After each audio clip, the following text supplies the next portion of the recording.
Pagué la reforma completa de la casa familiar y luego dijeron que nunca pedí permiso. Cuando mostré los contratos de mano de obra con sus firmas, todos fingieron no recordar ese día. No sé en qué momento se jodió todo, porque yo realmente pensé que estaba haciendo algo bueno. La casa en la que crecimos se estaba cayendo a pedazos desde hacía años y cada vez que iba a visitar a mi mamá veía nuevas grietas en las paredes, las tuberías con fugas. Los enchufes viejos que daban miedo y el techo que hacía ruidos raros cada vez que llovía. Mis hermanos siempre decían que algún día arreglarían algo, pero ese algún día llevaba atorado más de una década. Yo fui el único que se hartó de esperar. Cuando conseguí un buen trabajo y junté suficiente dinero, decidí meterle mano de una vez. Lo hablé con ellos por encima, una conversación rápida después de una comida familiar, y todos dijeron que les parecía bien, que adelante, que era necesario. Incluso recuerdo que mi mamá me dijo que agradecía que yo me preocupara porque ella ya no tenía energía para lidiar con contratistas. No hice nada a escondidas ni movido por orgullo, solo pensé que si la casa se venía abajo, la que saldría más jodida sería ella. La remodelación duró varias semanas. Entre permisos, materiales y trabajos que se fueron acumulando, terminé pagando más de lo que había calculado inicialmente, pero no me importó porque cada avance hacía que la casa pareciera un lugar digno y no esa estructura triste que había terminado siendo. Cuando se instaló la nueva cocina, la cambiaron completa, desde gabinetes hasta electrodomésticos, mi mamá lloró de emoción y me dijo que nunca en su vida había tenido algo tan bonito. Cuando cambiaron el cableado, ella se asustó un poco por los cortes de energía temporales, pero hasta ahí no hubo ninguna queja. Mis hermanos se aparecían de vez en cuando, dando vueltas por la casa como si estuvieran inspeccionando su propiedad privada, pero nunca dijeron nada malo. A veces hacían comentarios pendejos sobre el color de las paredes o sobre si yo no debía haber gastado tanto, pero lo decían en tono de burla, como si fuera parte de la conversación casual y no una crítica real. Yo pensaba que todo estaba bien, que todos entendían lo que estaba pasando y que lo agradecían aunque no lo dijeran directamente. El día que se terminó todo, mi mamá me abrazó tan fuerte que sentí que me iba a romper una costilla. Estaba emocionada, feliz, orgullosa. Me dijo que la casa parecía nueva y que mi papá, de haber estado aquí, habría estado impresionado. Esa frase me pegó fuerte porque yo crecí tratando de ser la versión de mí que él hubiera aprobado.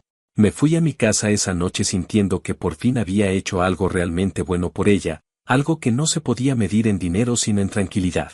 Pero en cuanto pasó esa primera semana, algo cambió. Mi hermano mayor empezó a comportarse como si yo hubiera invadido un terreno ajeno sin permiso. Comenzó a hacer preguntas raras sobre cuánto había pagado, si había contratos, si los contratistas eran confiables, como si de repente yo fuera un estafador que había aparecido de la nada. Después llegó el día de la comida familiar, cuando supuestamente íbamos a inaugurar la casa y disfrutar todos juntos de que por fin estaba decente. En cuanto me senté, mi hermano dijo que no entendía por qué había tomado decisiones tan grandes sin consultarles. Yo creí que estaba bromeando y me reí, pero nadie más se rió. Mi hermana cruzó los brazos y dijo que la casa era de todos, que no era mi juguete personal y que yo no podía llegar y cambiarlo todo como si fuera el dueño absoluto. Mi mamá, que había estado tan agradecida días antes, se quedó callada unos segundos antes de decir que no recordaba haberme dado permiso para hacer tanto. Así dijo, tanto, como si hubiera sido un maldito criminal que había invadido propiedad ajena. Les expliqué que claro que lo habían aprobado, que incluso firmaron el documento que necesitábamos para que el contratista pudiera trabajar sin problemas legales, y ahí fue cuando la conversación se fue directo al carajo. Mi hermana dijo que nunca había firmado nada en su vida, que si su nombre aparecía era porque yo la había engañado. Mi hermano aseguró que la firma no era suya, que yo había inventado algo para manipularlos. Mi mamá afirmó que jamás habría firmado algo tan serio sin pensarlo y que no recordaba haberlo hecho. Fue como escuchar a 3 actores leyendo un guión barato. Les llevé los documentos, todos con sus firmas perfectamente visibles, y ni aún así se echaron para atrás. Dijeron que eso no demostraba nada porque ellos no recordaban haber firmado. La misma frase una y otra vez, como un coro mal ensayado. No sé cómo describir lo que sentí en ese momento. Fue como si todo ese esfuerzo, todo ese dinero que me costó años juntar, todo ese estrés de coordinar trabajos, tiempos, compras y problemas, se hubiera convertido en basura en cuestión de segundos. No era el dinero, era la mentira descarada, la deslealtad, la manipulación absurda. ¿Todo para qué? Para que ahora que la casa estaba hermosa, segura y completamente renovada, ellos querían hacer de cuenta que yo había actuado por mi cuenta y que no tenía derecho a reclamar absolutamente nada. Porque claro, mientras estaba rota, cayéndose y oxidándose, ninguno movió un dedo. Pero ahora que valía más, ahora que era un lugar digno, ahora sí querían opinar, exigir y cuestionar. Ese día no grité, no dije nada hiriente. Solo me quedé sentado con una mezcla de rabia y tristeza fatal. Entendí que no se trataba de permisos ni de firmas ni de decisiones. Se trataba de que ellos nunca me han visto como parte de ese núcleo familiar, solo como el pendejo que soluciona cosas. Quise pensar que tal vez estaba exagerando, pero la forma en la que me atacaron, sin pestañear, como si hubieran estado esperando el momento para darme la puñalada, me lo confirmó todo. Me fui sin despedirme, sin mirar atrás, con una sensación extraña, como si finalmente hubiera despertado de un sueño muy largo en el que yo creía que la lealtad familiar significaba algo. Actualización 1. Habían pasado aproximadamente 2 semanas desde ese almuerzo que me dejó con una mezcla tan desagradable entre rabia, decepción y una especie de claridad nueva que me obligaba a ver a mi familia sin el filtro cómodo con el que había vivido tantos años. No intenté contactarlos y ellos tampoco hicieron el esfuerzo, al menos no de frente. Mi mamá mandó algunos mensajes cortos, casi mecánicos, como si hubiera copiado frases desde algún manual de cómo aparentar preocupación sin realmente ofrecer nada. Mis hermanos no dijeron absolutamente nada. El silencio me venía bien porque necesitaba ordenar mis ideas y entender cómo era posible que un acto que empezó como una muestra de cariño terminara convirtiéndose en un conflicto que parecía estarse hinchando de manera silenciosa. Como esas cosas que sabes que explotarán pero aún no sabes cuándo. Todo siguió relativamente tranquilo hasta que recibí una llamada del contratista. Su tono ya no era el de siempre, ese tono relajado de alguien que ha hecho este tipo de trabajos toda su vida, sino el tono incómodo de alguien que se prepara para dar una noticia que no le corresponde. Me dijo que había intentado comunicarse con mi hermano mayor porque necesitaba las firmas finales para cerrar el proyecto y liberar el documento que eliminaba cualquier sombra legal sobre la casa. Explicó que en remodelaciones de propiedad familiar, cuando hay copropiedad, se acostumbra cerrar el proceso con firmas adicionales para dejar constancia del trabajo terminado y evitar disputas futuras. Yo ya sabía eso, él ya sabía eso, mis hermanos lo sabían porque estaba en el mismo documento que ellos ahora afirmaban no recordar haber firmado. Según él, mi hermano no solo se negó a firmar, sino que le dijo que no daría ninguna autorización hasta que se revisara cada factura, cada pago, cada material y cada decisión tomada durante la remodelación, como si de pronto se hubiera convertido en un experto en inspecciones o un auditor enviado por una entidad divina. También comentó que la actitud fue tan hostil que el contratista prefirió llamarme a mí para evitarse más problemas. La conversación me dejó helado porque era la confirmación exacta de algo que yo había estado intentando descartar. No estaban confundidos ni asustados ni dolidos por algo que no entendían. Estaban planeando algo. Tal vez no algo maquiavélico ni perfectamente calculado, porque nunca los he considerado lo suficientemente inteligentes o pacientes como para elaborar estrategias complejas. Pero sí un movimiento basado en la idea absurda de que podían voltear todo a su favor si actuaban como víctimas. Respiré hondo, cerré los ojos unos segundos y me di cuenta de que estaba entrando en un terreno en el que la buena fe no servía para nada. Tuve que reconocer que estaba lidiando con personas que, al ver algo que parecía beneficioso, preferían arriesgar relaciones familiares antes que reconocer lo que se había hecho por ellos. Me di cuenta también de que lo inteligente era buscar a alguien que entendiera mejor que yo lo que estaba pasando. Agendé una cita con un abogado recomendado por un compañero del trabajo. Cuando me senté frente a él y le expliqué el problema, lo hice con vergüenza porque jamás imaginé que tendría una conversación legal sobre algo que yo había hecho con cariño y no con interés propio. Le conté paso a paso cómo se había dado todo y él escuchó sin interrumpir, tomando notas de vez en cuando. Cuando terminé, suspiró y dijo que lamentablemente era mucho más común de lo que yo creía. Comenzó a explicarme que cualquier inversión significativa hecha en una propiedad compartida, incluso si la persona actuó de buena fe, podía convertirse en un derecho exigible si las otras partes intentaban desconocer el acuerdo o beneficiarse injustamente. Me habló de conceptos que no necesito repetir palabra por palabra para entender que, en pocas palabras, todo lo que yo había pagado no solo tenía validez, sino que podía convertirse en una obligación legal para ellos en el momento en que quisieran vender, hipotecar o transferir la propiedad. Si ellos pretendían ignorar mis aportes, la ley no los iba a dejar. Mientras él hablaba, yo no sabía si sentir alivio o un cansancio más profundo. Por un lado, me tranquilizaba saber que no estaba a merced de su memoria selectiva. Por otro, me dolía que la única forma de protegerme fuera mediante algo que inevitablemente crearía un abismo aún más grande. Le pregunté qué pasaría si ellos insistían en negarlo todo y él respondió que no importaba lo que dijeran, importaban los documentos, los pagos hechos a mi nombre, los contratos y la evidencia física del trabajo. También me dijo que, si quería, podía solicitar una figura legal que asegurara mi inversión en la propiedad, evitando que ellos se aprovecharan del valor aumentado sin reembolsarme lo correspondiente. No era algo agresivo ni hostil, según él, sino simplemente proteger una inversión para que no fuera absorbida por otros. Aún así, yo lo sentía como si estuviera firmando un acuerdo para declararle la guerra a mi propia familia. Apenas 2 días después de esa reunión, mi hermano finalmente llamó, aunque no para hablar conmigo sino para dejar un mensaje lleno de frases disfrazadas de preocupación, insinuando que era necesario revisar todo detenidamente. Según él, no entendía cómo era posible que yo hubiera hecho cambios tan significativos sin consultarles cada detalle. Dijo que la casa era un patrimonio familiar y que no se podía dejar todo a mi criterio. Lo escuché indignado porque sabía que estaba mintiendo, sabía que no tenía ningún interés en participar cuando la casa estaba destruida y sabía que solo estaba actuando ahora porque quería tener algo de control. Su tono era el típico de él, ese tono de hombre que cree que por ser el mayor tiene cierto derecho imaginario sobre las decisiones de todos los demás. La situación se puso más incómoda cuando mi mamá empezó a mandar mensajes que claramente estaban influenciados por él. Cada uno sonaba calculado, como si estuviera intentando convencerme de que retrocediera y dejara que mis hermanos revisaran la situación antes de que todo se complicara más. Hubo un mensaje en particular que me dolió más de lo que debería haber dolido. Dijo que esperaba que yo no estuviera haciendo nada para perjudicar la casa porque esa casa era su único refugio. Ese comentario fue una puñalada porque yo había hecho todo esto precisamente para darle un refugio digno, no para quitárselo. Pero entendí en qué posición la habían puesto y también entendí que ellos iban a manipularla para que repitiera lo que les convenía. Lo que no sabían era que el contratista ya había explicado que, sin las firmas finales, el proceso no iba a cerrarse y el gravamen temporal seguiría allí.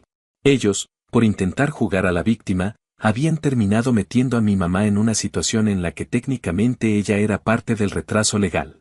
Cuando se dieron cuenta de eso, finalmente me escribieron para pedirme que aclarara las cosas con la empresa y que no hiciera nada que pudiera poner la casa en riesgo. Era increíble. Primero negaban haber firmado cualquier cosa, después decían que no me querían dar autorización para nada y ahora querían que yo solucionara un problema que ellos mismos estaban provocando. Mientras todo esto ocurría, yo ya estaba convencido de que no podía seguir actuando como el hijo que corre a solucionar todo. Me di cuenta de que cada paso que daba acercaba más la posibilidad de que ellos intentaran quedarse con el beneficio del aumento de valor sin reconocer que yo había sido quien lo hizo posible. Me costó mucho aceptarlo, pero entendí que no estaba frente a una simple discusión familiar, sino ante personas que no tenían reparo en manipular, negar y reescribir la historia para mantenerse en ventaja. Ese fue el momento exacto en el que dejé de pensar como hijo y comencé a pensar como alguien que debía protegerse. La primera acción que tomé fue entregar al abogado todos los documentos que tenía, facturas, transferencias, contratos, fotografías del antes y después, todo. La segunda fue dejar de justificarme emocionalmente ante ellos.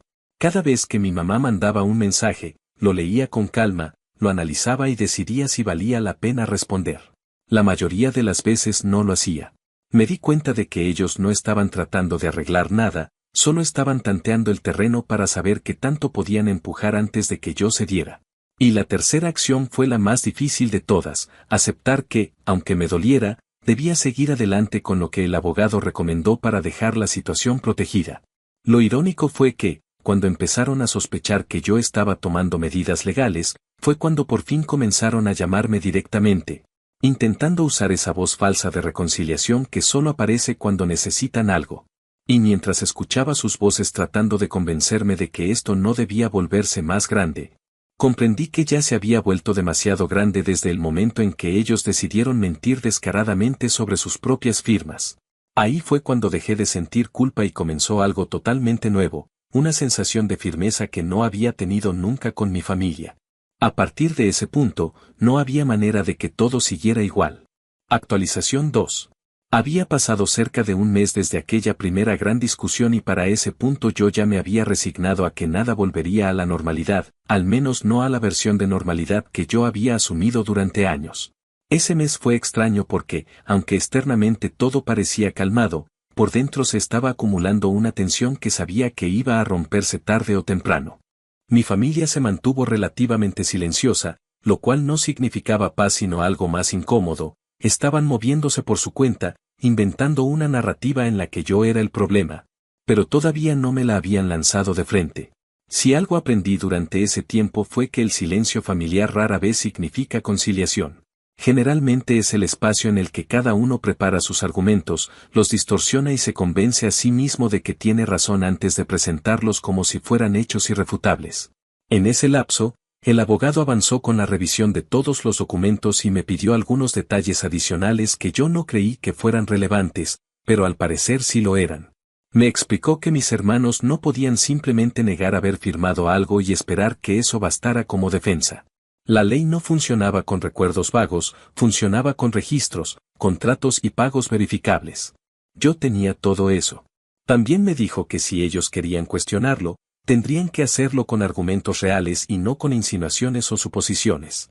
Eso me tranquilizó un poco, aunque seguía cargando ese sentimiento desagradable de saber que las personas que se supone deberían estar de tu lado son precisamente las que te obligan a blindarte jurídicamente. Lo curioso fue que el primer movimiento directo que hicieron ni siquiera fue contra mí, sino contra el contratista. Mi hermano mayor lo volvió a llamar, esta vez intentando hacerle preguntas que claramente sacó de internet, tratando de sonar como un experto en fraudes o un inspector profesional.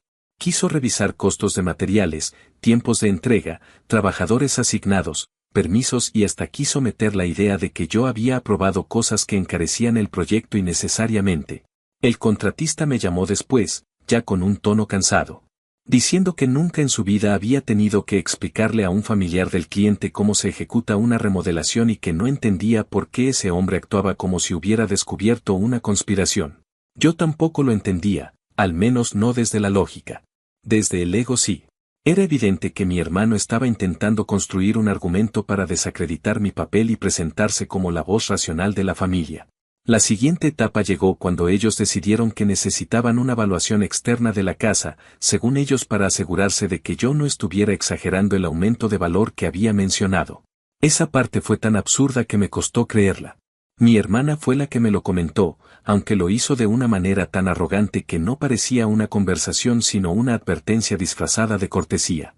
Dijo que habían contactado a alguien que sabía del tema y que pronto tendrían números más realistas. La forma en la que lo dijo me dejó claro que estaban convencidos de que me iban a desmentir y que todo el trabajo que hice no había sido tan significativo como yo afirmaba. Lo irónico es que yo nunca he tenido necesidad de exagerar nada, la casa estaba hecha un desastre y cualquiera con ojos habría notado la diferencia. Pero la realidad para ellos no era algo tangible, era algo moldeable según la comodidad del momento. Cuando finalmente recibieron la evaluación, fueron días de completo silencio. Yo no supe inmediatamente qué decía el reporte, pero el silencio fue suficiente para intuir que no había salido como esperaban. A la semana siguiente, mi hermana me llamó fingiendo una neutralidad que se le desmoronaba por todos lados. Quería hablar de cómo proceder ahora que todo estaba volviéndose complicado. Analicé cada palabra porque sabía que venía una doble intención. No tardó en soltar que la casa efectivamente valía mucho más después de la remodelación, y aunque trató de suavizarlo, no pudo ocultar la molestia. Lo que me dijo después fue lo verdaderamente revelador. Según ella, ahora estaban preocupados porque mi inversión les daba un poder que nunca debí tener dentro de la dinámica familiar. Fue la primera vez que alguno de ellos admitió, aunque sin querer, cuál era el verdadero problema. No les molestaba la remodelación en sí. Les molestaba que ahora yo tuviera fundamentos para reclamar algo, para ser una parte visible en lugar del hijo o hermano útil al que se recurre solo cuando conviene. Ese mismo día, mi mamá me llamó llorando de una forma que casi me conmovió, pero ya no estaba dispuesto a interpretar sus emociones como pruebas de honestidad. Me dijo que la casa siempre había sido el núcleo familiar y que ella no quería que nada la pusiera en riesgo. Según ella, mis hermanos estaban asustados porque yo estaba hablando con abogados, como si ellos no hubieran sido quienes provocaron esta situación. Intentó apelar a mi lado emocional repitiendo que la familia debía mantenerse unida y que nada de lo que yo había hecho había sido malintencionado, pero que quizás era tiempo de que todos nos calmáramos antes de que algo se descontrolara. Yo escuché en silencio, no porque estuviera considerando retractarme, sino porque entendí que mi mamá no estaba repitiendo sus ideas, sino las de mis hermanos. Esa fue la parte más triste. A los pocos días, tuve un encuentro desagradable con mi hermano mayor. Se presentó en mi casa sin avisar, algo que nunca hace, así que supe de inmediato que no venía en plan amistoso. Desde que lo vi parado en la puerta, con esa postura tensa que adopta cuando está a punto de imponerse, supe que venía a presionarme. Me dijo que la familia estaba muy alterada por mi comportamiento defensivo, como si yo hubiera sido el que comenzó todo. Dijo también que, para evitar problemas, sería mejor que yo firmara un documento renunciando a cualquier reclamo económico sobre la casa. Usó la palabra renunciar como si se tratara de una simple formalidad, pero lo que estaba pidiendo era despojarme de cualquier derecho sobre algo que yo había pagado íntegramente. Cuando le pregunté por qué demonios pensaba que haría eso, dijo que la casa era un patrimonio emocional y que yo no debía convertirlo en algo transaccional. Lo escuché sin poder creer la descarada manipulación del discurso. No respondí inmediatamente. Lo dejé hablar porque quería ver hasta dónde podía llegar su absurdo. Cuando terminó, le dije que lo único transaccional en todo esto había sido la actitud de ellos, que la casa no tenía para ellos ningún valor emocional hasta que se convirtió en un bien renovado y valioso. Él no esperaba esa respuesta. Se puso agresivo, no físicamente pero sí en el tono. Dijo que yo estaba causando un conflicto innecesario y que si seguía así, ellos se verían obligados a tomar decisiones drásticas. Fue entonces cuando solté algo que llevaba semanas atascado en la garganta. Le dije que yo no estaba destruyendo nada, que simplemente estaba negándome a ser el recurso infinito al que habían bastardeado durante años. Dije que si ellos no querían reconocer su responsabilidad, entonces yo tampoco quería cargar con la obligación moral de preservar un orden familiar que solo existe cuando les conviene. Él intentó responder, pero ya no me importaba escucharlo. Le pedí que se fuera y cerré la puerta sin darle oportunidad de seguir manipulando el discurso. Esa noche, en lugar de sentir culpa o confusión, experimenté algo completamente distinto. Por primera vez me sentí muy cerca de la libertad, no porque hubiera ganado algo, sino porque finalmente había entendido que ellos no tenían autoridad emocional sobre mí. La relación que habíamos tenido toda la vida era una ilusión que se sostenía solo mientras yo aceptara el rol que me asignaron. En el momento en que dejé de ajustarme a ese papel, la estructura completa se vino abajo. Esa fue la semana en la que tomé la decisión definitiva. Ya no se trataba de proteger mi inversión, sino de protegerme a mí mismo de personas que no estaban dispuestas a tratarme con honestidad. El abogado presentó las solicitudes necesarias y comenzó a preparar los documentos que formalizarían mi derecho sobre lo invertido. No le dije nada a mi familia. No porque quisiera sorprenderlos, sino porque entendí que cualquier intento de diálogo sería inútil. Ellos habían demostrado que no podían o no querían hablar desde la verdad. Y yo ya no iba a seguir participando en una dinámica donde se espera que yo cargue con la responsabilidad de sostener la mentira que ellos necesitan para sentirse en control. Actualización final. Habían pasado varias semanas desde el último intento de mi familia por hacerme retroceder y para ese momento la relación estaba reducida a intercambios fríos, calculados y casi siempre motivados por el miedo que ellos mismos habían provocado. Yo ya no respondía a sus llamadas porque entendí que no buscaban conversar sino vigilar qué tanto podía avanzar yo en aquello que ellos describían como un conflicto innecesario. Ellos actuaban como si todo estuviera a punto de explotar, como si yo sostuviera una especie de detonador en la mano, cuando en realidad lo único que había hecho era proteger legalmente una inversión que, por sentido común, jamás debía haber hecho solo.